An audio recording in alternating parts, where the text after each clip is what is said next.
The movie begins in Austria, 1939, with a newsreel montage establishing Hitler's consolidation of power. Peasant farmer Franz Jägerstätter, born and brought up in the small village of St. Radegund, is working his land when World War II breaks out. Married to Franziska, or nicknamed Fanny, the couple are important members of the tight-knit rural community, which includes extended family members of St. Radegund, nestled in the Austrian Alps. They live a simple life, cutting fields, baling hay, and raising livestock, with the passing years marked by the arrival of the couple's 3 girls. Franz is called up to basic training and is away from his beloved wife and children for months. During his time there, he writes a letter to his wife. "Dear Fanny, warm greetings to you from your friends in training. This week I have things easy. In the mornings, riding on the motorcycle. For me, it's entertaining. I would love to hear you singing again. I look forward to our reunion. I met a fellow here. His name is Waldland. No pretense about him, always smiling." Fanny responds with her own letter stating, "My dear husband, they say that France has surrendered. They are sending farmers home for now at least. Is it true? Sister is lonely. I wish she had someone like you.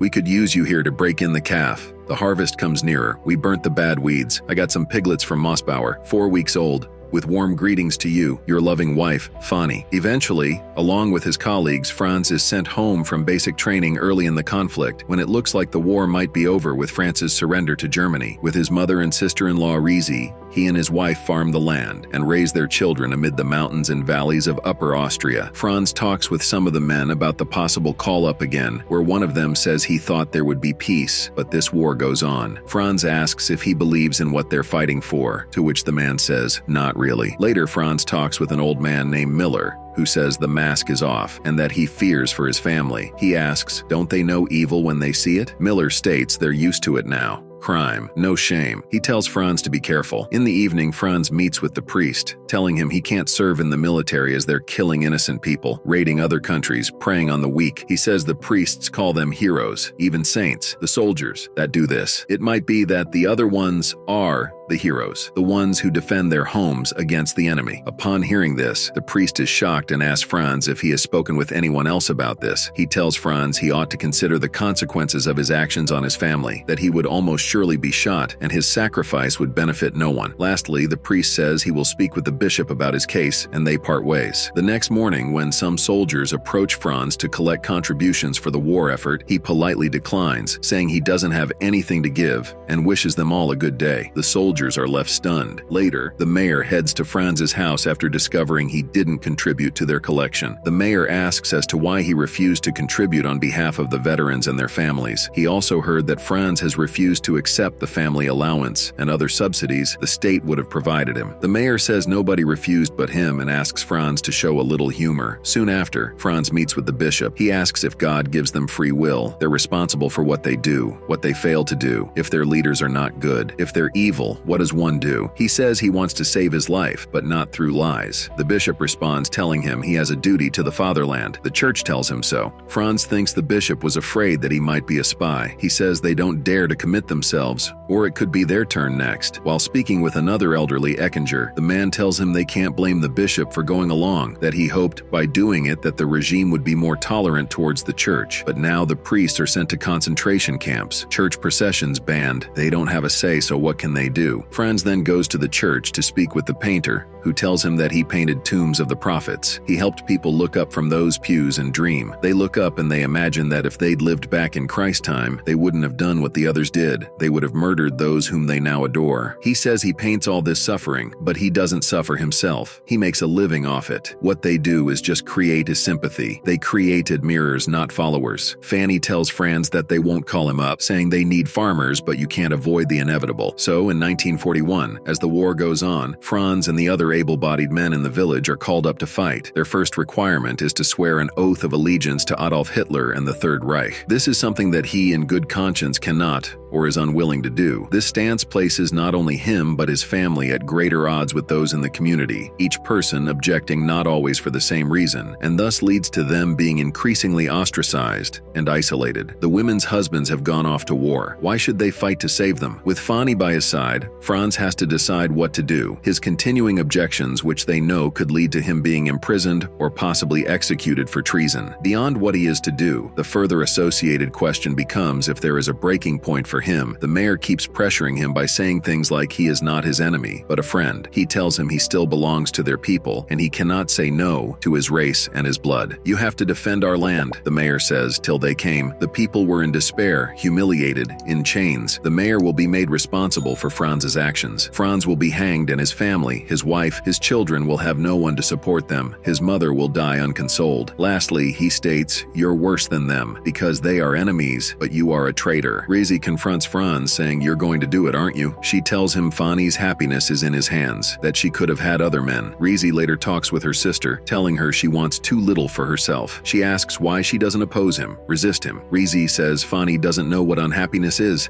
as her man never left her. His mother, Rosalia, tells Franz he's all she has. He knows what it's like to grow up without a father. She knows what it's like to be alone. Nevertheless, with all the pressure he's getting, Franz decides to leave for his call-up, having a harsh yet an emotional goodbye with his wife and family. Fanny tells the girls that their father is going away on a long journey. Shortly after, Franz boards the train for his journey with his wife, chasing after the train till he is far enough. Upon arriving, it ends on March 2nd, 1943. Franz gets his ID checked and enters the camp. The men line up and begin pledging their allegiance to Hitler, but Franz stays silent. When the officer notices this, he immediately takes him to prison. He is brutally beaten up and abused constantly. There he writes a letter to Fanny. "My dear wife, I know you fear for me, but my burden is light. When I compare my suffering to that of other people, I see that mine is the smallest of crosses. It is horrible what they have suffered. You have to remember what you knew in a better hour." In another letter from Franz, he states, "Spring has come. My 3 little girls, who would already be running barefoot picking flowers, would be better to tell them where their father is than to tell them stories. The fresh green of the grass is good for a person. Someone with freedom might not notice it. Greetings to mother, to you,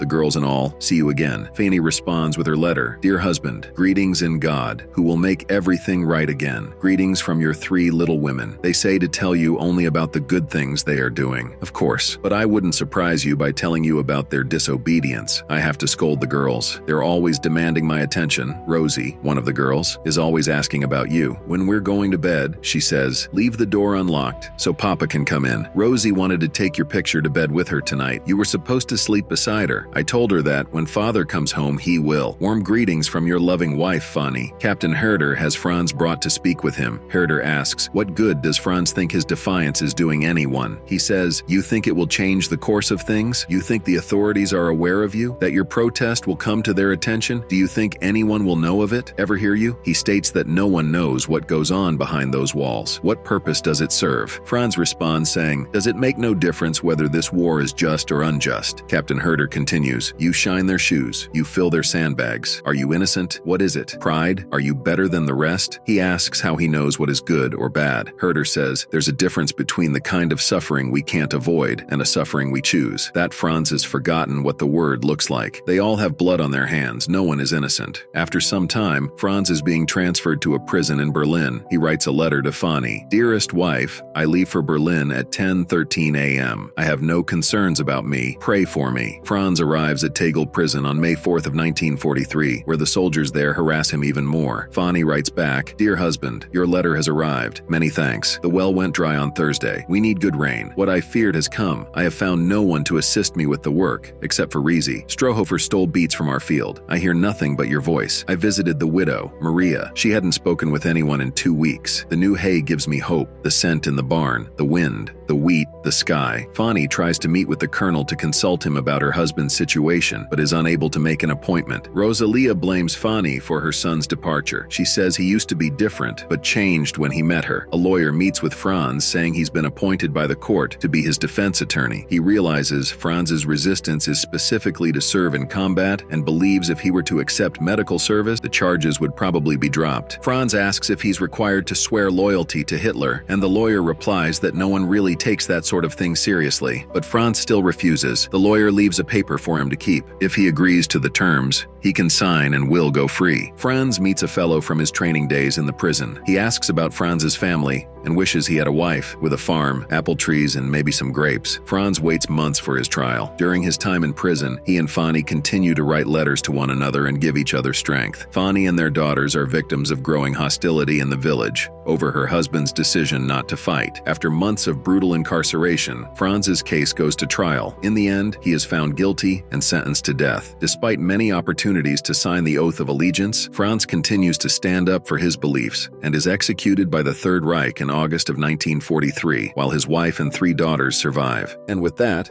the movie ends. We hope you enjoyed our video. Watch the next recaps on the screen and don't forget to subscribe for more amazing recaps. See you in the next one.